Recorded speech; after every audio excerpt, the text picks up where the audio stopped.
Right then, welcome back to the channel. We are looking now at being just weeks away from the January transfer window with a massive gaping problem in the team. Our midfield collapses without Casemiro. Remember the leave the football before the football leaves you guy? Yeah, that guy.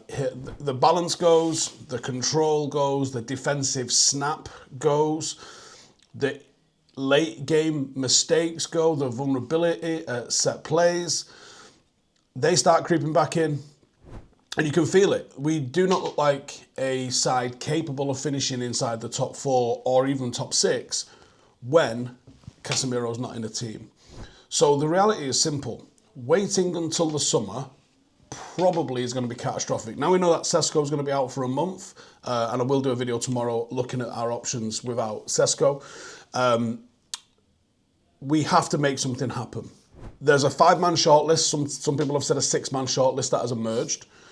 Some of these targets are realistic. Some of them are ambitious. Some of them just don't quite feel like the right fit. Every single name does fit a tactical need that's on this list.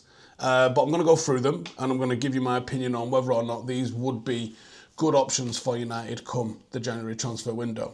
In at number 1, and I would say right now, if I had a magic wand and I could make it happen, this is the one that I make happen right now, and that is Elliot Anderson. The headline is that Forest want 100 million for him, and he is the big one. He is being talked about as the priority signing for United in January, and I don't think the hype is without reason. He is quite creative, versatile, definitely dynamic, already taken that next step in his career in terms of establishing himself as an England international. He does look like a prototype modern Premier League midfielder, and he's comfortable in a number of different areas. He can dig in, he can dictate, he's comfortable on the ball, he's also energetic enough to cover ground, and he's a defensive duel-winning monster. The problem is this £100 million price tag that Nottingham Forest have put on him. Now, we spoke about this at the time that they put it on him, that this was always going to be a tactic. They're going to stick this £100 million price tag on him so they can say, hey, he's worth £120 million. You can't just come in and offer us 40 or 50. That would be brutal in January. That would be brutal in summer, but that's brutal in January. But it's also one that you have to consider, because if you wait until the summer, if he has a good World Cup, and the chances are England are going to be semi-finalists at worst, right? The chances are he has a good World Cup. There is an outside chance he even wins a World Cup. Every single minute he plays in a successful World Cup final is going to be adding something to his final figure. So you might have to go and make it happen in January, because you could be looking at a whole other player on top of his value by summer next year. And if you've identified him as the number 1, then you have to just go and get him. It's as simple as that. Now, I think the deal is extremely unlikely in January, but it might be one that you can queue up, get the deal agreed in principle, all but done, and just announce it come the end of the season. I think that might be the prudent move. I don't think United can sit on their hands with this one. Even a conversation to his sort of receptiveness to a move would be good. A rejected bid would matter. I think you try. If it is the player that you've identified as being the one that's going to make the biggest difference, you have to go and try. Simple as that. Have you ever just Googled yourself and then been absolutely shocked and terrified at how much information about you is there? Your name, your address, even your family connections, all listed on random websites that you have never heard of. And the worst part is, you never gave permission for any of it. These sites are called data brokers, and they collect, they buy, and they sell your personal data to whoever is willing to pay for it. And that is how scammers, spammers, and even identity thieves can get access to your information. And that's where today's sponsor, Incogni, comes in. Incogni goes out and forces these companies to delete your data automatically. They contact hundreds of data brokers and people search sites on your behalf and keep following up so your information stays gone. And with Incogni's unlimited plan, you can now go even further using the custom removals feature. If you find data on any website such as White Pages, Trellis, Dun, or Bradsheet, you can get Incogni the exact link, and their privacy team will handle getting it taken down for you. No forms, no chasing, no hours of paperwork. Just paste the link, submit, and they do the rest. It's the easiest way to take your personal data back and stop being a product for the data brokers to sell. If you care about your online privacy, go to incogni.com/Howson. Use the code Howson, that's HOWSON, to get 60% off an annual plan. That's incogni.com/Howson, 60% off. They can't harm you if they can't find you. Get it done. Number 2, João Gomez. Now, this is someone that has really been making people's eyes move around a little bit. If Anderson is the dream move, I think that João Gomez is the more pragmatic January buy. We've already scouted him. Wolves would absolutely have to negotiate because they are going down this year. It's as simple as that. Tactically, he is exactly what Amorim needs. He is a destroyer who keeps the ball, he keeps it simple, he plays consistent, and he doesn't need to do things above his station. It's absolutely perfect for what you need him to do. Is he spectacular? No. Is he reliable? Yeah. He would do exactly what you need him to do. He wouldn't do it to a 10 out of 10 level, but he would absolutely be able to do what you need him to do. Now, there is a red flag. Should United be buying a defensive midfielder from a team that's going to go down? Yeah, because Roy Keane was literally that guy, and we played a British record fee for a relegated Roy Keane after he went down with Nottingham Forest. And I think the context matters. Wolves' issue comes from not being able to score goals, because we bought that in the summer off them. Their main threat in terms of goals we took. It also comes from a very leaky defence. João Gomez is probably still one of their bright spots this season, and I think if they could identify some targets, getting the money in off us for him might help them rebuild. It might help them retool themselves in a different way, bring in some other players that might even help keep them up. But it would give United a midfielder that fits the physical demands of what Ruben Amorim wants in his system. That one's a serious January option, I think. The price, they're talking 50, 60 million. I don't even think you'd need to spend that much, to be honest with you. Number 3, Lucien Ugarte. I think we've done a scout report on him a couple of times. It's certainly at least once. This is the bargain buy. Agume's a very intriguing pick. Sevilla's financial problems mean that everything is for sale. Everything is for sale. And Ugarte could be had for somewhere around £25 million. He's got a €40 million release clause. And I think you could, even paying that for him is not crazy. But I think you can get him for less than that, significantly less than that. He is athletic, he is disciplined, he moves the ball forward in midfield. He's got the right blend of flair and defensive steel. And I think what you could do with Ugarte is you could use him for when Casemiro needs a night off, and you could spend 6 months giving him the Casemiro apprenticeship.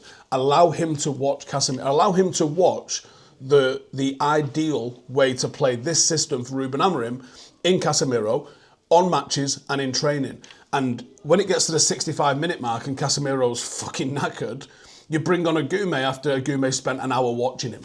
And ask him to go do the exact same thing. It is on-the-job training with a player that might be able to go and do it. Now, he's probably got more progressive passes than Casemiro. He's got 6.23 progressive passes per 90. That puts him in the 78th percentile in midfielders. He started almost every single game for them this season. He did have a recent shoulder injury, but he's still logged up 800 minutes in La Liga. Stylistically, he is probably as close to like a cheaper Baleba alternative. But he does fit what Amorim wants perfectly. He is tenacious, he's progressive, he's quite composed, positionally disciplined, which is something that we absolutely need. Arsenal like him as well. I think if you want him, you act fast and you give him a 6-month apprenticeship where he's literally learning straight off Casemiro. And can take half an hour a week off Casemiro's game time and prolong how long he's going to be useful for us, whilst also giving him the real on-the-job training to get him ready. Number 4, this is the one that I don't really fancy, to be honest with you, but it's probably the most doable out of everybody on this list in January, and that's Conor Gallagher. He's not really taken to playing for Atletico Madrid, but he does work hard, he presses, and he's got energy about him. He's just not playing. And with it being a World Cup year and him being the sort of player that reckons he can get into the World Cup squad for England, he's already come out and said he's not satisfied with his game time. I think a loan move is the clean route, and it's a very doable one. The lack of minutes is a red flag, which is why he wants to go. Simeone's system is unforgiving. It's adapt or take a seat. And Gallagher hasn't done enough to dislodge anybody in that team, granted. They bring him on regularly, but they just don't start him regularly. He wouldn't be a long-term Casemiro successor for me, and that's the one thing that makes me pause on this. He would be an upgrade on our squad. He absolutely raises the floor of the energy levels in the midfield, especially if we're thinking about maybe someone like Menu goes out on loan from us. It's absolutely a short-term fix. I don't know if there's a long-term play where bringing in Gallagher with, like, if you brought him with an option makes any sort of sense. And then number 5. Now, we've looked at him very recently, and that's Angelo Stiller. If you want the future world-class player, this is the one. He's been likened to Declan Rice for both engine and control. I would argue he's probably got a better passing range on him than Rice does. People inside United rate him highly, Wilcox being one of them, Vivell being another one, and that's very, very important. He does have a €40 million release clause, but only in 2026. Stuttgart can buy that out for $2 million, which doesn't make a lot of sense to me. If United want him in January, they will need to pay more than that, even though I just said it's in 2026. I think it means summer. It must be a window in the summer. Everybody knows about this, though, and Stuttgart know about it, and they value him well above, as they should, his release clause. He is not the most realistic option in January. If you wanted him to avoid him going elsewhere, again, a little bit like the Anderson thing, if you want to stop him going for more to someone else in the summer, this is the time to act, is now. He is going to a massive club, no doubt about it whatsoever. It's on us to make it happen, to come to us. Show how aggressive we want to be in the market.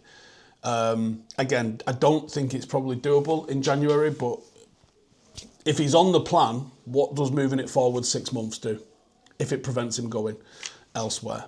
So that's the shortlist. You've got some absolute mega names on that target. You've got a couple of smart tactical fits. You've got an apprentice. You've got a bit of a short-term plaster and a future superstar. There's quite a lot of options on that list. If United want to steady this season but set us up for the future, you have to bring somebody in January. And we're going to be looking about what do we do with Sesko as well, because the next 5 games might not be that important in terms of, like, do we bring someone in? Well, you can't bring somebody in for the next 5 games. Do we need to bring somebody in January? Because I think what we're going to see in these 5 games is how much we miss Sesko. So I think having a look at that might be the option for us. But I want to know who you guys will go for. The big money signing, the smart money signing, the apprentice, the loan. Who is your pick out of that little shortlist and why? Let me know in the comments. See you in the next one. Hey, thank you for watching the video. If you are new around these parts, then don't forget to subscribe. My channel is proudly supported by my community on Patreon. If you'd like to get a little bit of extra content, a Discord group, meetups, 5-a-side games, weekly podcasts, behind the scenes, and even an occasional bit of transfer news as and when I get it, then for the price of a pint, you can show your appreciation for the content that we make and get some goodies for doing so as well. Check the link in the description or click the button right here. You'll also find all of my socials here too if you want to follow me on any of those platforms. Nice one.